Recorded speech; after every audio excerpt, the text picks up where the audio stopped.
Good morning children, and welcome back to your chemistry class. In the previous video, we had studied about group 14 physical properties. In this video, I'm going to talk about the chemical properties of this group 14 elements, right? So the elements of this group, they are relatively less reactive, but their reactivity increases as we go down the group. Lead often appears somewhat less reactive than it is actually expected, right? So firstly, let us talk about the reactivity towards oxygen, okay? The reactivity towards oxygen. All members, when heated in oxygen, they form two types of oxides. What are they? MO and MO2 type of oxides. For example, silicon oxide, it only exists at high temperature, right? Then your carbon monoxide, it is neutral. Then we have germanium monoxide, it is distinctly acidic in nature. Whereas your tin oxide and your PbO, they are both amphoteric oxides, right? Then oxides of carbon dioxide, then your silicon dioxide, germanium dioxide, they are all acidic. They are what? Acidic, right? Whereas if we talk about tin dioxide or lead dioxide, they are amphoteric in nature, right? Thus the acidic nature of the oxide, it decreases on moving down the group. Why? Due to decrease in the non-metallic character, right? Now, solid CO2, you know what it is called as? It is called as dry ice, okay?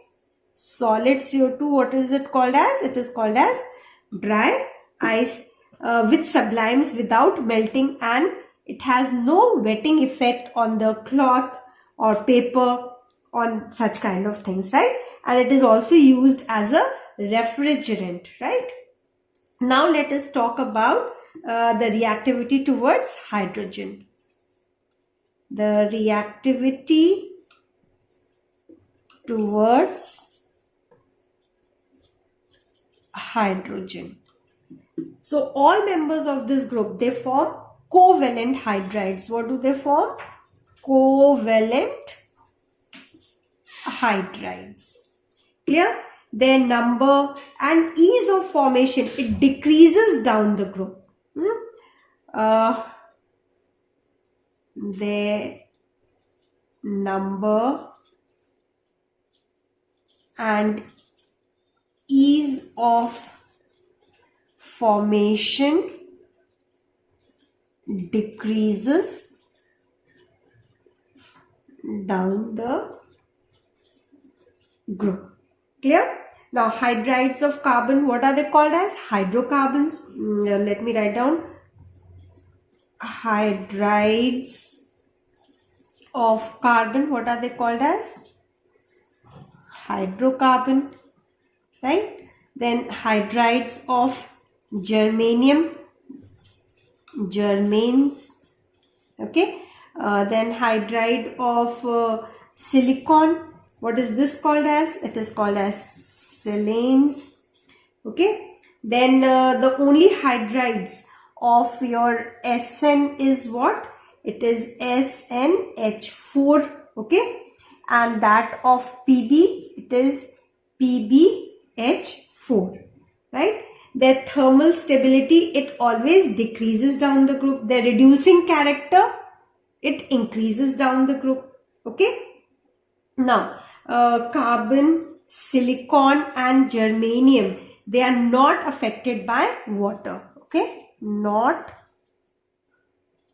affected by water, right? But what about tin? It decomposes steam and it forms dioxide and hydrogen gas is given out, okay? So tin, when reacts with water, it reacts with two molecules of water on heating. It gives us what? tin dioxide and hydrogen gas is given out, right? Now lead, it remains unaffected by water. Why? Due to the formation of the protective oxide film over it, and therefore it does not react much with any temperature of water. I hope this reactivity towards hydrogen is also clear. Next, reactivity towards halogen. Now these elements, they can form halides of the formula MX2 and MX4, right? Now except carbon, all other members, they react directly with the halogens under suitable condition and they form respective halides. Most of them, the MX4, they form covalent compounds, okay? They form covalent compounds and they undergo sp3 hybridization with the tetrahedral shape, okay? sp3 hybridization with tetrahedral shape. Clear? Except for SnF4 and your PbF4, they are ionic in nature, right? These are exceptions. Whereas I told you, MX4, they are covalent compounds, but these are your exceptions. Exceptions that they are ionic in nature. Clear? Now, this PbI4, it does not exist due to strong oxidizing nature of Pb4 plus ion. Clear? The iodide ions, they are reducing in nature and then they reduce from Pb4 plus to Pb2 plus ions. Is that clear?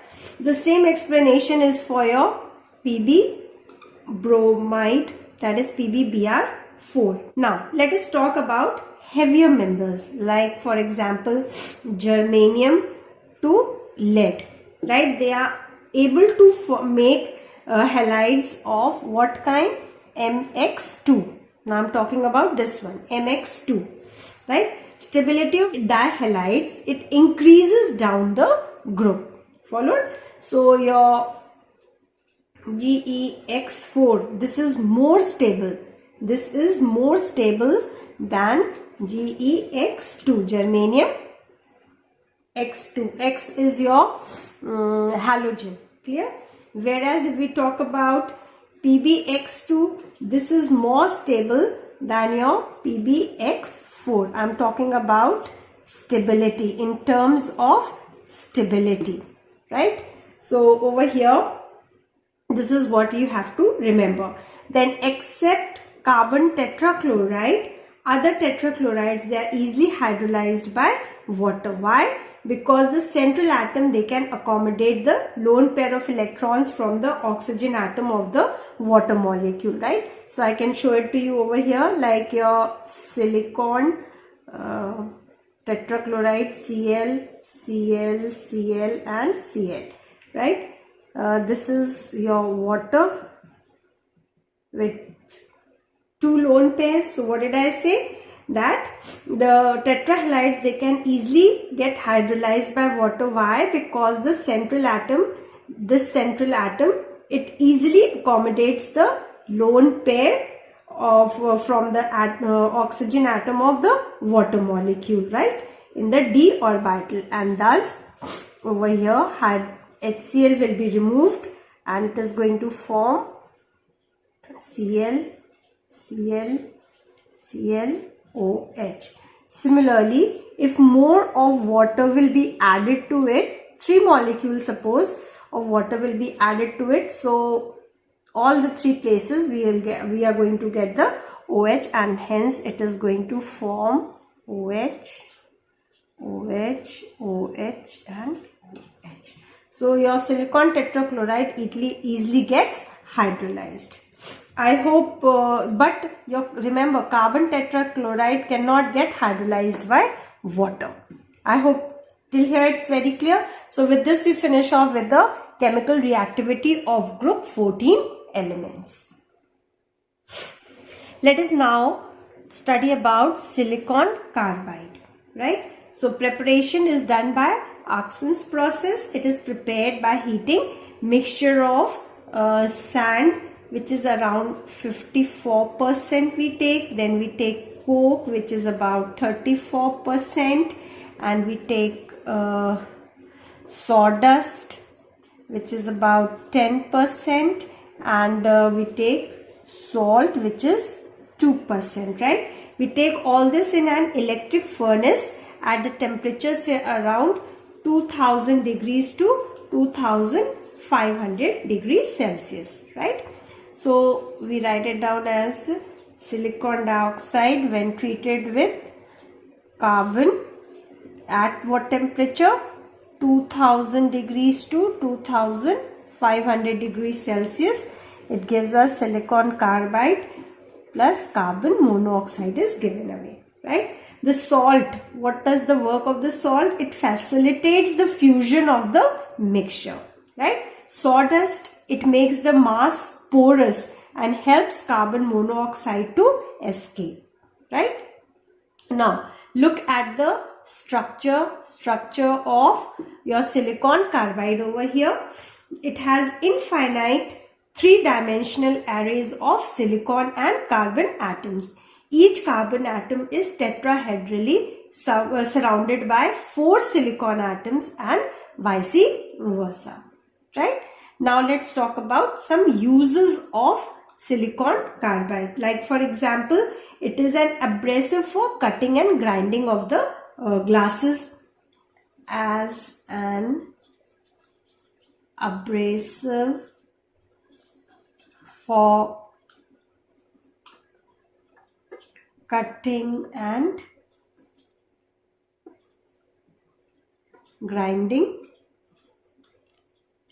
glasses. Okay, then second point, it is used for lining of the furnaces, for the lining of the furnaces, right? It is also used as rods in the resistant heaters, okay, and also it is used for making crucibles for melting metals, okay, for making crucibles for melting the metals. I hope all this is very clear. Now next compound, let's talk about silicones. So silicones, they are organic silicon polymers, right? What are they? They are organic silicon polymers, right? They contain repeated units of R2SiO. Now what is R2 over here? This R is your alkyl group or an aryl substituted group. Is that clear? So this formula what you see over here, it is similar to ketones. What is the formula of ketone? R2CO. Isn't it similar? And therefore it is called as silicones, because the formula is somewhat similar to ketones, so it is also called as silicones, right? The starting material, as I told you, for the manufacture of silicones, what is that? The alkyl or the aryl substituted silicon chloride. So the general formula that we use over here is your RnSiCl4 minus N, right? Where your R is your alkyl or your aryl group. So as I said, the starting material, it is any of your alkyl or aryl substituted silicon chloride. So let's take like CH3Cl, okay, when treated with silicon with copper powder acting as your catalyst over here at 570 Kelvin, it is going to give us CH3 whole twice SiCl2, okay. And when we add water over here, then it is going to give us CH3 whole twice SiOH whole twice plus 2HCl. Now Further, how can we write this over here? HOSIOH CH3CH3. It can be written like this also. Okay. When more number of compounds like this are added up, then polymerization takes place. Okay. So SiOH CH3CH3. So over here you will see polymerization takes place, and it's going to form what? HOSIOH.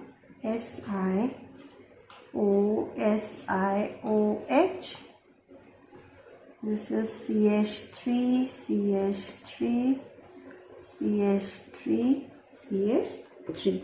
Okay, and after this, condensation continues to give us the silicone, right? So the condensation continues to give us the silicone, which is something like this. SiO,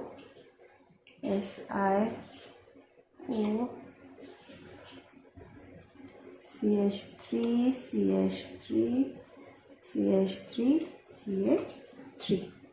This goes n times. So this is your silicone, right? Now what are the properties and uses of it? They are water repelling in nature. They have generally high thermal stability. They have high dielectric strength, and they are resistant to oxidation and chemicals, right? They are used as greases, as electrical insulators, and also for waterproofing of the fabrics. And they are also used in the cosmetic plants and in the surgical plants. So with this, we finish off with our P block element chapter. Okay, thank you.